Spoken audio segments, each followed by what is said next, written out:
Welcome to KTV. Pen సరిగ్గా పట్టుకొని 4 అక్షరాలు రాయలేదు, కానీ ప్రేమ, కలలు, లక్ష్యాలు ఇలా ఆమె కవితల్లో జాలువారి అంశాలెన్నో. 4 అడుగులు వేయాలన్నా కష్టమే. అయితేనేం తన కలలకు రెక్కలు కట్టి కావాల్సిన తీరాలకు తీసుకెళ్లగలదు. మాట సరిగ్గా రాదు, కానీ ఎంతో మందిలో స్థైర్యం నింపగలదు. వినైనా ఖురానా స్ఫూర్తికి చిరునామా ఆమె. ప్రతి ఒక్కరికి జీవితంలో సవాళ్లు ఉంటాయి కదా, నా విషయంలో మాత్రం జీవితమే సవాలు అంటుంది వినైన. అవును మరి, నడవలేదు, చేతులతో ఏదీ సరిగ్గా పట్టుకోలేదు, అంతెందుకు మాట కూడా స్పష్టంగా చెప్పలేదు. దీనికి తోడు జాలి చూపులు.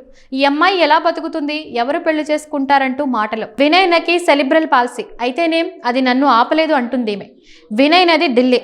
సెరిబ్రల్ పాలసీ కారణంగానే కాళ్ళు, చేతులు, మాట సమస్యలు. చిన్నప్పుడు నడవడం అసాధ్యం అన్నారు డాక్టర్లు. రోజు గోడ, కుర్చీ పట్టుకొని సాధన చేసేదాన్ని. ఇప్పటికీ అడుగులు వేయగలను. 11 ఏళ్ల కష్టం అది. అంటే ప్రయత్నిస్తే ఏదైనా మార్చొచ్చు అనేగా.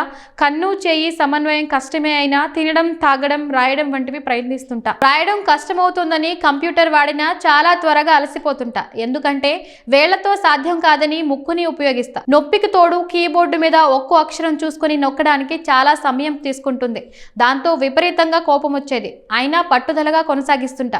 అప్పుడే నా ఆలోచనలు, భావోద్వేగాలు వంటివి ప్రపంచానికి తెలియజేయగలిగేది అనే వినైన కవితలు, చిన్న కథలు బాగా రాస్తూ పేరు తెచ్చుకుంది. పుస్తకాలు రాసింది. తన రచనల్ని లోక్సభలోనూ చదివి వినిపించారు. టీవీ ద్వారా అవి అందరికీ చేరువైనప్పుడు సాధించా అనుకుందట వినైన. తనకంటూ గుర్తింపు తెచ్చుకుంటున్నా అనుకుంటున్నప్పుడు మరో దెబ్బ. ఈసారి అనారోగ్యంతో మంచానికే పరిమితమైందామె. వినైనకి ఆ క్షణం నిస్సహాయత ఆవరించేసిందంట. అప్పుడు తల్లిదండ్రులకు అండగా నిలిచింది. తన ఆలోచనలకు అక్షర రూపం ఇచ్చింది. ఈ స్థితిలోనూ చదువుని ఆపలేదు వినైన. ఢిల్లీ యూనివర్సిటీ నుంచి BA, MA ఇంగ్లీష్లో MPhil పూర్తి చేసింది. తన కాళ్ల మీద తను నిలబడాలనుకుంది. ఉద్యోగానికి ఇంటర్వ్యూకి వెళ్ళినప్పుడు మీరొక్కరే వచ్చారా? ఈ లోపం నుంచి బయటపడగలరా? సాయం లేకుండా పనులు చేయగలరా? జీతం తక్కువైనా పర్లేదు కదా వంటి ప్రశ్నలు అడుగుతుంటారు. ప్రతి ఒక్కరూ నా అంగవైకల్యాన్ని చూసేవారు తప్ప నా సామర్థ్యాలను కాదు.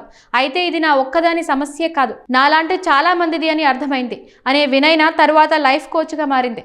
అందరిలోనూ ఆత్మవిశ్వాసం నింపడమే కాదు, తనలాంటి వాళ్ళకి ధైర్యం ఇస్తోంది. యూనిసెఫ్ నుంచి ఆహ్వానం అందుకుని అక్కడ ప్రసంగించింది. రాష్ట్రపతి ప్రత్యేకంగా తనని పిలిపించుకుని మరీ మాట్లాడారు.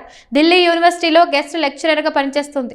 ఎంతో మందికి మెంటారింగ్ చేస్తుంది. సోషల్ మీడియా ద్వారాను స్ఫూర్తిని నింపుతుంటుంది. ఈ క్రమంలో ఎన్నో అవార్డులు అందుకుంది.